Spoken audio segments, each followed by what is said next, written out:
Meus irmãos, a cerimônia de penitência que acabamos de realizar já é por si mesmo uma pregação. Eu não vos quero cansar com longas palavras, mas quero vos dizer alguma coisinha. Nós estamos caminhando para a Quaresma. A igreja é uma educadora perfeita. E nos próprios textos litúrgicos vai chegando, parte a parte, elementos condutores do modo como nós devemos viver.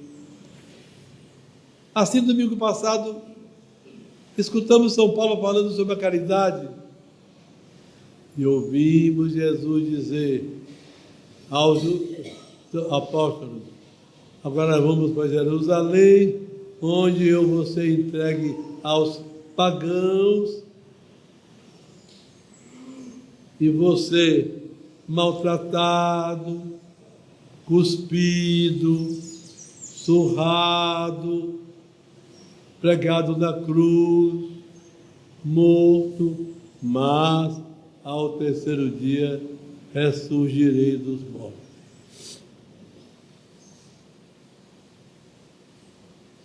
Os elementos mais importantes para a Quaresma estão aí.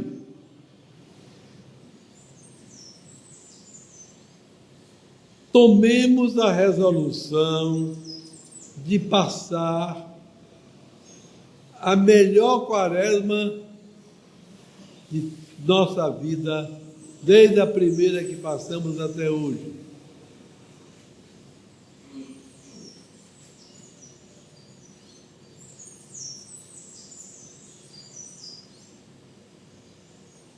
Uma ocasião um pai levou um filho possesso do demônio para Jesus expulsar o demônio, e Jesus expulsou o demônio daquele rapaz. Estava possesso. Mas antes, aquele pai tinha levado o meu filho aos apóstolos, porque sabia que Jesus tinha dado aos apóstolos o poder de expulsar demônios. Entretanto, eles não conseguiram expulsar. Então, quando Jesus expulsou aquele demônio, eles perguntaram: mestre, por que foi que nós não conseguimos? E então Jesus disse: este tipo de demônio só se expulsa com o jejum e a oração.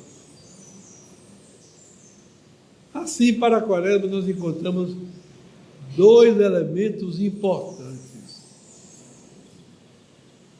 aproveitar melhor a nossa Quaresma com o jejum e com a oração.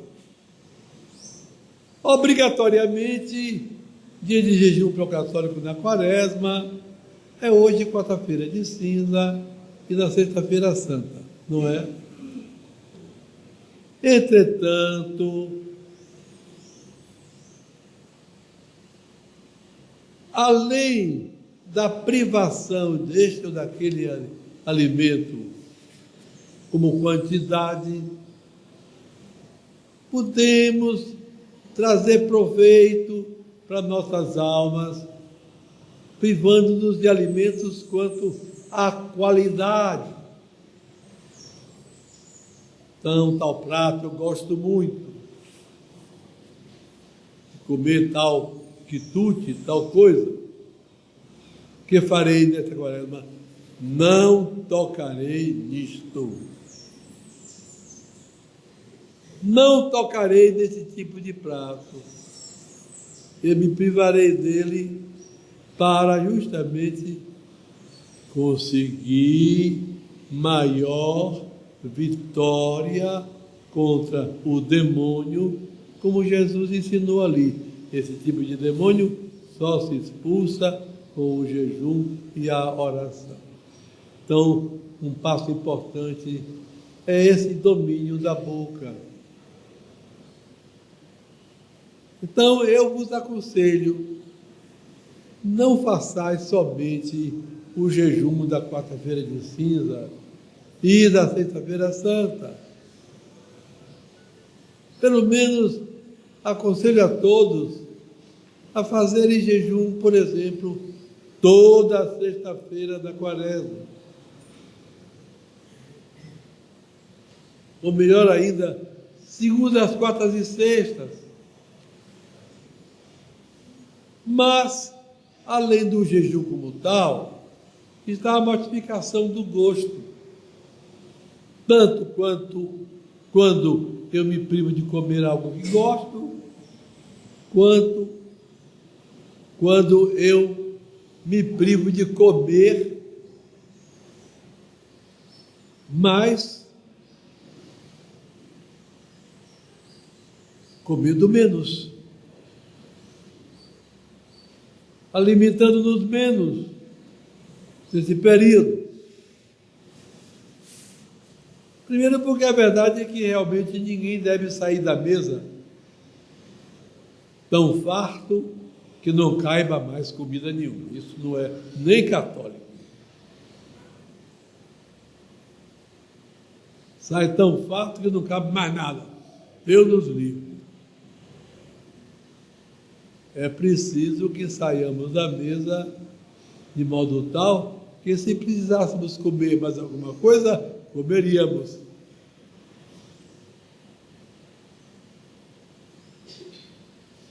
Segundo, porque nós também podemos, na quaresma, nos privar um pouco mais, sem que necessariamente se possa chamar de jejum.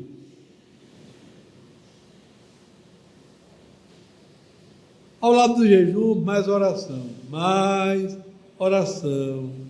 rezar mais. Os santos rezavam. Como estavam tão unidos a Deus, podemos dizer que eram os que menos precisavam. No entanto, com certeza, foram os que mais rezaram. E nós, em consequência de me dedicar mais a essas práticas piedosas, vem um outro exercício espiritual muito bom para a quaresma. A língua.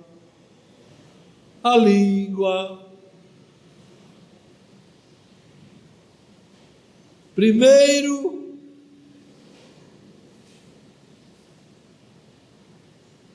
a comida talvez mais gostosa de certa gente não é nem comer, é falar dos outros. Fulano é assim, Beltrano é daquele jeito, mas não sei quem. Não nos ocupemos com a vida dos outros. Ocupemos-nos com a nossa. Corrijamos-nos, melhoremos.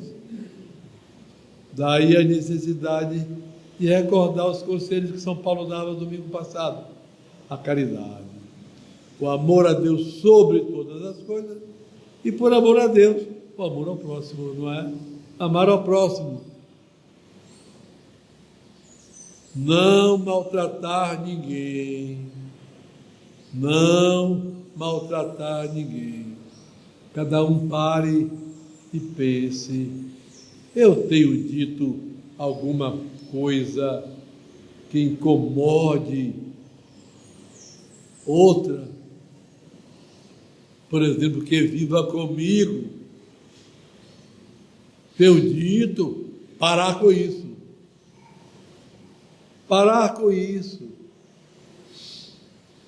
Depois, a gratidão. A gratidão por tudo quanto nos fazem de bem. Tudo quanto nos fazem de bem. A leitura da paixão. A recordação de nossos pecados para pedir perdão ao nosso Senhor. O cuidado com uma comunhão mais bem feita, mais zelosa, mais piedosa. Eis aí alguns conselhos para esta quaresma que eu vos dou, em nome da igreja, em nome de Deus. Vida santa, porque a vida passa, não é? A vida passa. A vida passa. Vem a coisa mais dura que pode acontecer na nossa vida, que é a morte. E a gente sabe que uma morte é uma coisa custosa, não é? A pessoa que morre fica parecendo que não se importa mais com a gente. Não diz nada, não explica nada, não nos vem confortar aqui ou ali, porque verdadeiramente ela passa para outro nível de vida, que é a vida eterna com Deus. Tratar de alcançar a posse plena de Deus, não é, meus irmãos? Vivendo uma vida santa e não nos esqueçamos de rezar pelos nossos mortos. Às vezes, faz muitos anos que aquela pessoa morreu e a gente nem se lembra de rezar por ela. Oh, por favor, não sejamos assim, frios, indiferentes ou mesmo ingratos. Rezemos pelos mortos. E se alguém que foi, deixou em nós alguma mágoa, está na hora de tirar, já que eu também quero me salvar.